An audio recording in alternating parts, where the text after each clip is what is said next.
Apa kabar saudara? Sehat, puji Tuhan. Saudara bisa datang ke sini. Syukur saudara karena hari ini kita mau bahas tentang satu bacaan Alkitab tentang orang patah hati. Semoga saudara tidak sedang mengalaminya, tapi kalaupun mengalaminya, puji Tuhan, berarti ini firman buat kita juga. Atau kalau saudara pernah mengalami dan akan mengalami. Pertanyaan saudara, apakah saudara pernah patah hati dan gak bisa move on? Kata orang muda ya, gak bisa lepas dari itu. Saya banyak sekali mendapatkan WhatsApp counseling saudara tentang orang-orang yang patah hati dan susah move on. Setiap kali lihat patah hati gitu ya. Nah saudara, saat sahabat kita meninggalkan kita, apakah kita patah hati? Saat seorang yang kita kasihi memutuskan untuk gak mau lagi berelasi dengan kita, apakah kita patah hati? Saat barang kesayangan kita rusak, apakah kita patah hati? Saudara, saat sahabat pendeta saya di masa pandemi meninggal dunia karena kena COVID, saya patah hati saudara. 3 tahun saya berduka. Nah rupanya saudara, sejarah menunjukkan bahwa patah hati dari cinta yang besar dan dalam itu memicu berbagai reaksi yang ekstrim. Misalnya kalau saudara pernah dengar Kaisar Mughal, dia membuat makam mewah Taj Mahal buat istrinya Mumtaz Mahal yang meninggal pada tahun 1631. Karena patah hati saudara. Yang lain Princess Catherine dari Inggris saudara, dari kerajaan Inggris itu sampai rela melepas gelar kehormatannya sebagai The Royal Highness setelah keguguran bayi dalam kandungannya 1977. Lalu setelah itu dia mengobati lukanya dengan menyalurkan kasih sayangnya itu, memilih untuk menyamar menjadi rakyat biasa dan menjadi guru musik secara sukarela di sebuah sekolah dasar negeri. Itu tindakan-tindakan ekstrim saudara. Apa yang ada dalam bacaan kita? Hari ini kita membaca 2 murid Yesus yang sedang berduka, sedih dan kecewa. Itu bisa-bisanya saudara jalan kaki 11 km jauhnya. Itu dari Yerusalem ke Emmaus. Katanya seperti dari GKI Klaten ini ke Pedan katanya saudara ya. Pedan. Oh Pedan ya. Ya, atau dari GKI Klaten ini ke GKI Prambanan kalau saudara tahu. Nah, kurang lebih seperti itu. Dia pergi ke sana. Nah, pertanyaannya saudara, pada waktu orang-orang patah hati, sampai berjalan jauh lalu membuat sebuah makam yang sangat mewah, melakukan berbagai hal yang ekstrim. Di mana Tuhan? Adakah Tuhan saat kita berduka atau patah hati dan kecewa? Saat 2 murid Yesus berduka, ternyata Tuhan ada. Bahkan dalam bacaan kita Tuhan tuh datang loh di tengah-tengah mereka. Cuman mereka gak sadar ada Tuhan. Di ayat 16 dikatakan ada sesuatu yang menghalangi mata mereka. Bukan karena kelilipan saudara, bukan karena cahaya yang cerah atau cahaya yang menyinari mata mereka. Katanya ada tafsiran yang mengatakan bisa jadi karena mereka pergi dari Yerusalem ke Emmaus, itu kan ke barat laut ya saudara, pas matahari terbenam. Jadi mereka gak tahu siapa di sebelah mereka karena silau sekali, gak bisa pakai kacamata hitam gitu saudara. Bukan. Di dalam bacaan kita sesuatu menghalangi mata mereka karena menghalangi mata hati mereka atau mata rohani mereka. Jadi mereka gak sadar ada Tuhan secara mata rohani, secara mata hati. Kenapa bisa terjadi seperti ini saudara? Karena ternyata di ayat 14 dikatakan mereka sibuk bercakap-cakap. Di ayat 14 bercakap-cakap, di ayat 15 juga bercakap-cakap. Bedanya saudara, pada waktu mereka bercakap-cakap di ayat 14, mereka ngobrol-ngobrol bahkan menggunakan satu kata homilein. Homilein itu seperti orang khotbah, bayangin saudara. Jadi ada orang yang stres patah hati itu sampai kayak khotbah gitu ya saudara. Padahal sebetulnya ya mereka ngomong aja terus ngomong gitu ya. Di 14 mereka bercakap-cakap karena sakit hati, terluka, berduka. Di ayat 15, nah ini mereka bercakap-cakap tapi pakai bahasa lain, bukan homilein tapi susetein. Nah, jadi homilein dan susetein ini diterjemahkan di Indonesia bercakap-cakap. Tapi homilein mereka seperti berkhotbah, susetein itu mereka seperti berdebat panas. Bayangin jalan 11 km mulai dari enak ngomong lalu sampai beradu pendapat dan berdebat panas. Sehingga dalam keadaan seperti ini mereka gak sadar ada Tuhan di dalam mereka. Nah, apa pelajaran berharganya? Saudara, saya membayangkan selama kita stres, kita kesel sama orang, kita bergesekan dengan seseorang, kita marah, berduka, kita akan lebih banyak ngomong di pikiran, kepada orang lain gitu ya saudara.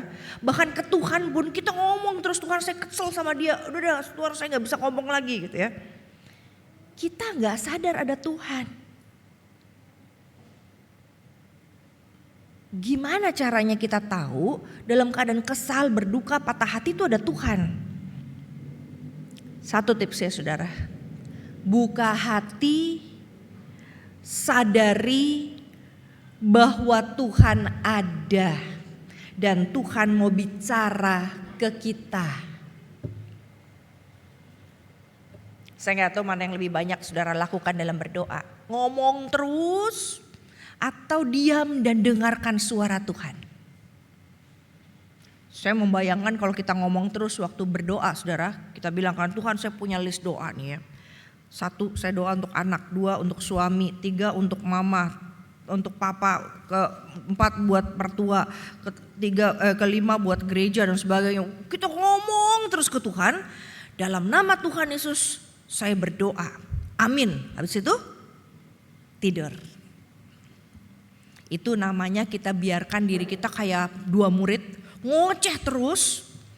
Tapi kita gak memberi ruang untuk membuka hati, menyadari Tuhan mau bicara loh. Pas Tuhan bilang, Tuhan udah mau bicara, kita tidur, udah ngorok.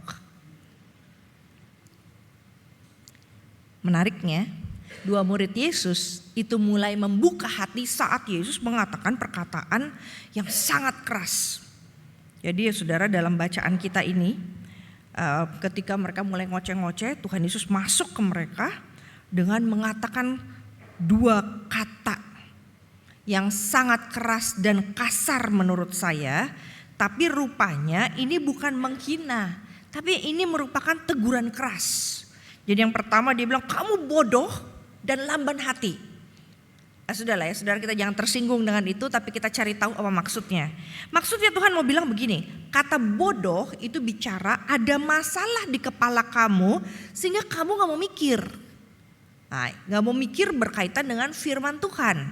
Maka terus Tuhan Yesus bicara tentang firman kitab suci dan menjelaskan dari awal perjanjian lama sampai kejadian Yesus bangkit. Nah jadi bodoh yang dimaksud adalah ada sesuatu dalam kepala kamu sehingga kamu gak mau mikir dan mengkoneksikan firman Tuhan gitu ya. Dengan apa? Lamban hati. Lamban hati itu bicara ada masalah di hati kamu sehingga kamu gak mau percaya. Kalau ini gak mau mikir, yang ini gak mau percaya. Nah jadi gak ada hubungannya antara pikiran dan perasaan kamu, antara pikiran dengan kepercayaan kamu. Bukankah itu yang seringkali terjadi dalam hidup kita? Kayak colokan listrik saudara. Aduh handphone lowbat ini gimana caranya, kita ngoceh terus gitu ya. Jangan banyak ngomong. Ambil colokan, colokin, charge handphone kita. Nah ini ada koneksi antara listriknya dengan handphone kita. Nah ini gak nyambung saudara, ketika kita sedih, patah hati, marah, kecewa, kita kesel aja pokoknya ngoceh terus. Tapi kita gak hubungkan dengan apa yang kita tahu dan kita percaya. Gak nyambung saudara, antara pikiran dengan percaya kita. Maka Yesus katakan, kamu Coba buka pikiranmu, percaya sama apa yang kamu dengar dan firman Tuhan yang aku katakan. Maka begitu terkonek, mereka terbuka matanya dan mulai mengenal Yesus.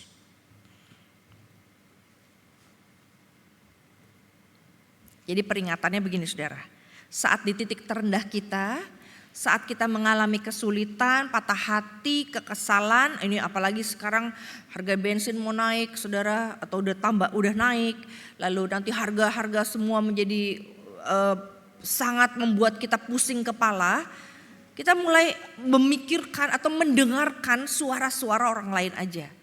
Tapi kita gak mendengarkan suara Tuhan. Hari ini kita diingatkan hati-hati. Hati-hati kalau kita gak buka telinga untuk firman Tuhan. Dan hati-hati kita gak mau percaya atas firman yang kita dengar itu. Jadi saya membayangkan Tuhan bicara sama saya, saudara. Duh Tuhan ini gimana ya, harga semua naik begini. Banyak hal yang membuat saya khawatir. Lalu Tuhan bilang gini, tunggu Ri, ingat pakai pikiran kamu apa firman Tuhan. Oh iya ya, bunga bakung aja Tuhan pelihara.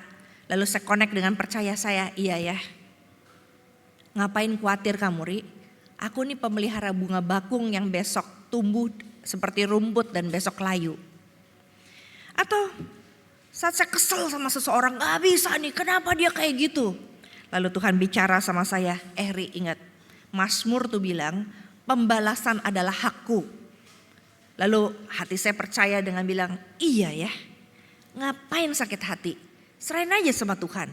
Dia yang tahu sakit hati kita, dia yang tahu orang itu jahatin kita. Jadi ngapain kita yang mikir bagaimana membalas dia. Pembalasan adalah hak Tuhan. Tuhan yang akan mengajar dia, Tuhan yang akan menyatakan kesalahan dia.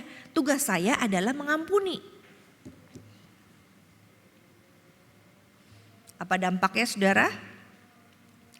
Dampaknya kalau kita buka telinga terhadap firman dan buka hati kita. Dalam Lukas 24 ayat 32 dikatakan, bukankah hati kita berkobar-kobar ketika ia berbicara dengan kita di tengah jalan dan ketika ia menerangkan kitab suci kepada kita. Jadi saudara, ketika ada firman kita percaya, maka hati kita menyala katanya. Maukah saudara punya hati yang menyala? 10 tahun, 50 tahun jadi orang Kristen, pernahkah hati kita menyala? Dan ketika hati menyala, apa yang akan kita alami saudara? Kita bisa jalan extra mile.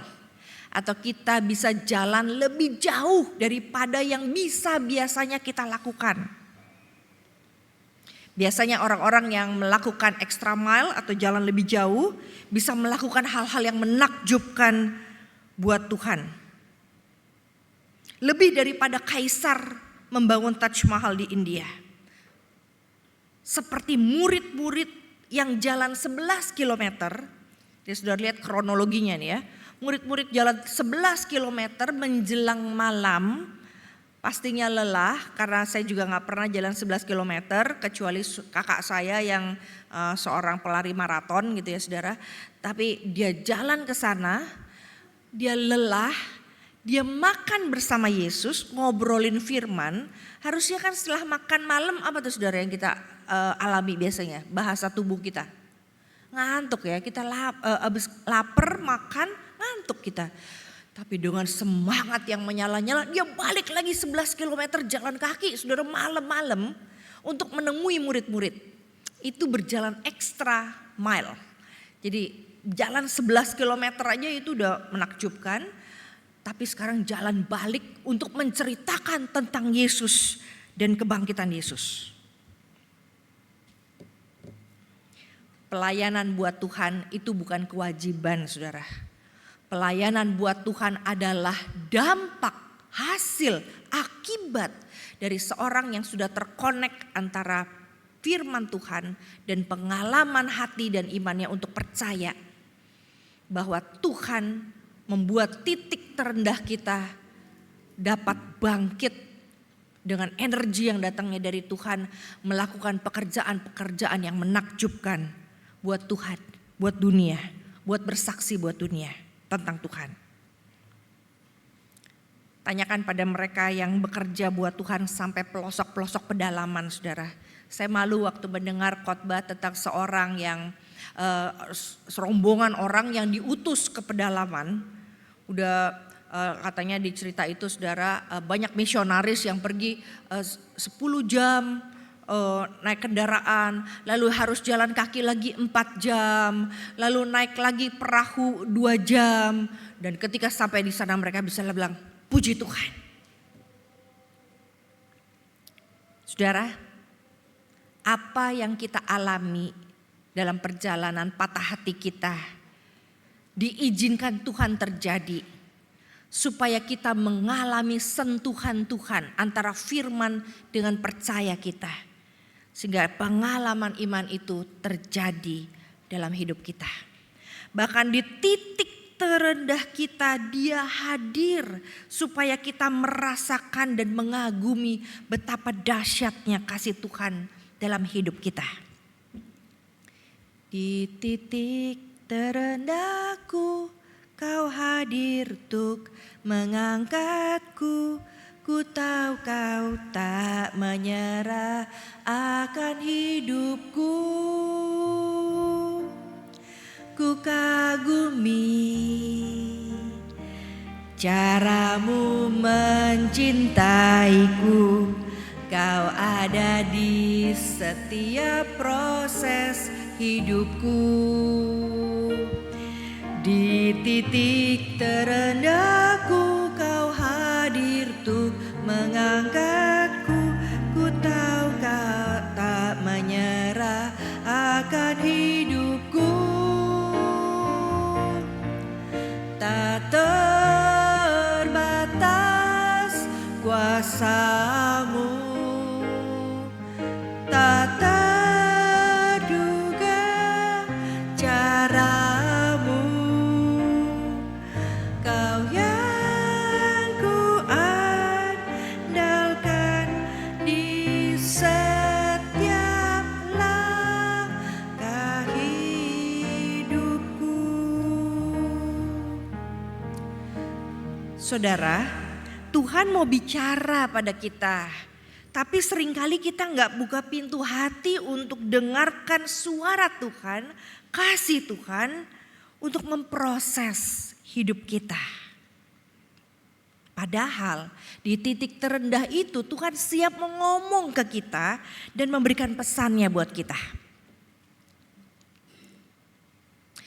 Seorang pendeta bernama Rick Warren, tadinya dia punya jemaat sangat sedikit, saudara, mungkin sekitar 60, sampai akhirnya menjadi besar.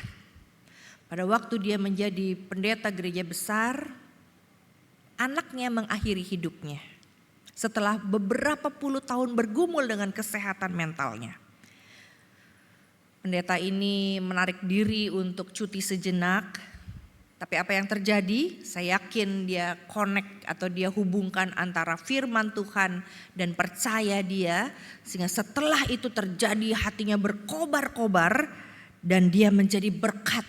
Dengan dia membuat atau menjadi advokat kesehatan mental yang selalu berbicara memerangi stigma penyakit mental di kalangan gereja dan masyarakat. Kenapa?